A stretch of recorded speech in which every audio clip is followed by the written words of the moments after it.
Rowe, state your name for the record, please. Miles Rowe. All right, go ahead. Your Honor, today is the date and time set for sentencing. I did review the probation recommendation with Mr. Rowe.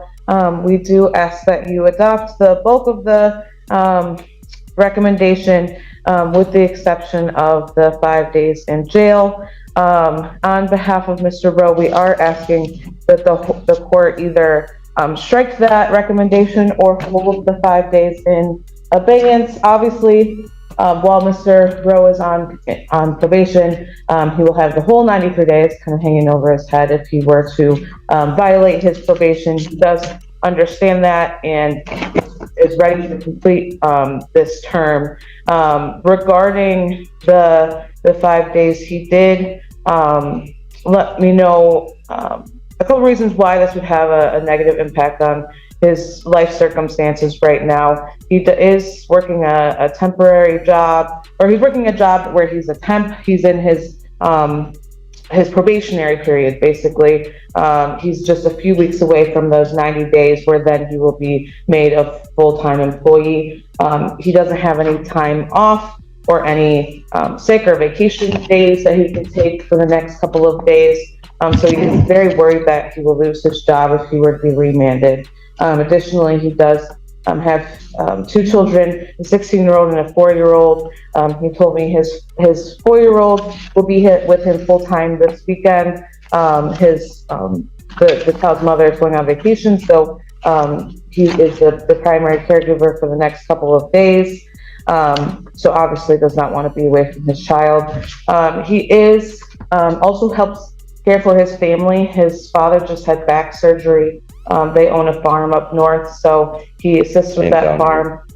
Down here too. Two farms, okay. Yeah. So he assists with that farm, especially given his father's medical conditions, helping with run the farm and helping his father through this medical situation. His girlfriend is here as a support system.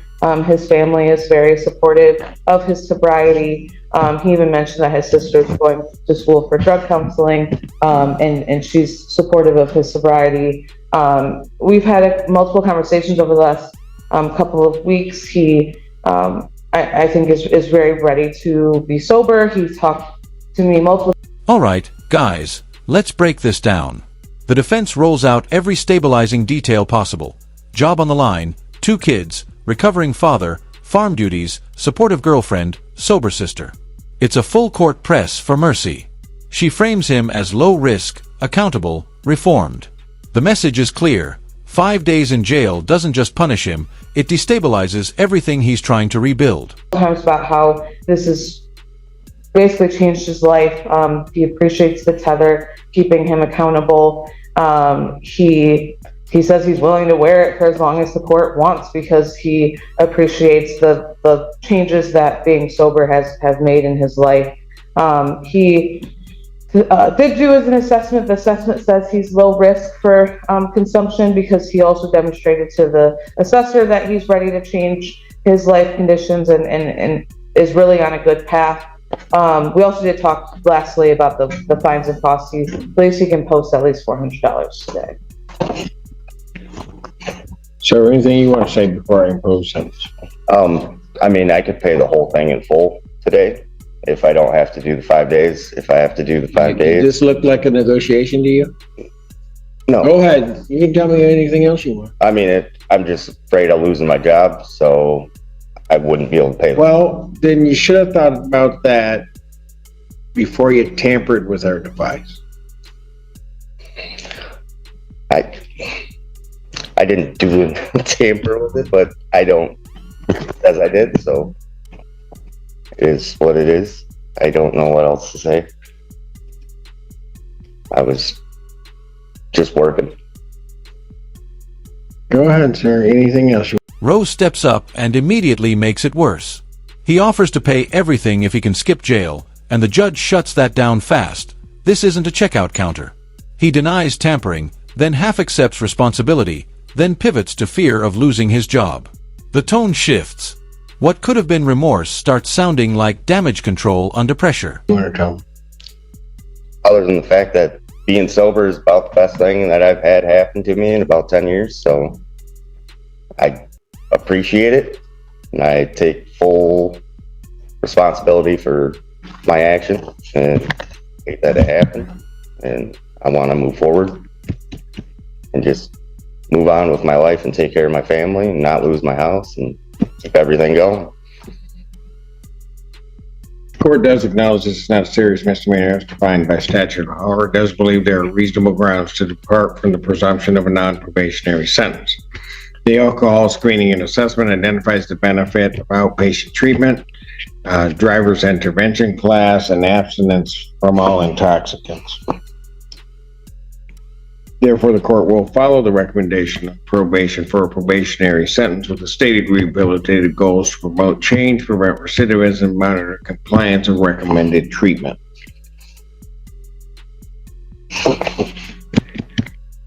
Therefore, the sentence of the court, you're placed on probation for a 12-month period in time. You're to pay $855 fines and court costs, $100 prosecution recovery cost, $100 police agency recovery costs, and $360 probation oversight fees. You pay $400 today.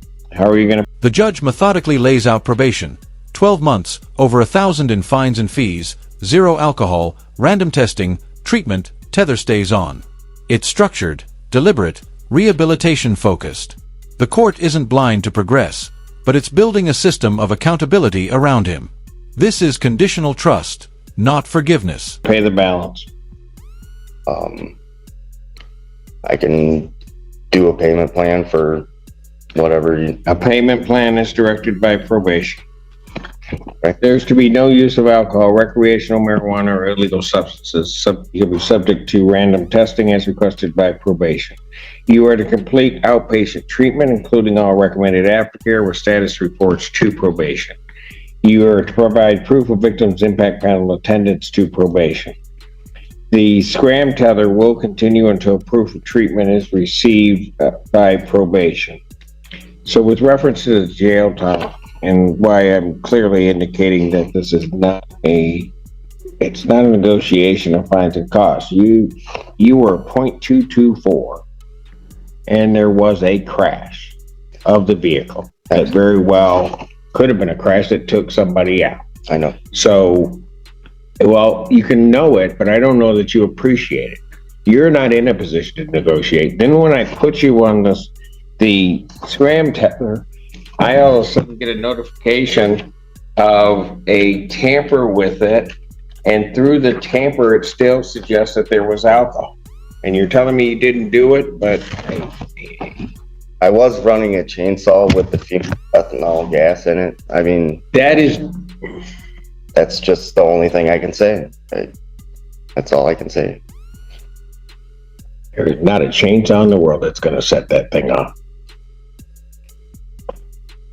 I mean, 93 days in jail, credit 1 day served. Defendant will serve an additional 5 days in jail due to the bond violation, and then the balance will be suspended. Defendant's remand.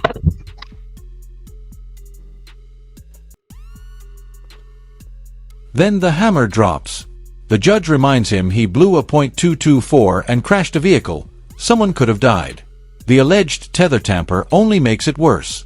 His chainsaw with ethanol excuse lands flat. The court isn't buying it. 5 days in jail get imposed, 93 suspended. Consequences delivered, message sent. Make sure to like the video, subscribe to the channel, and we'll see you in the next one.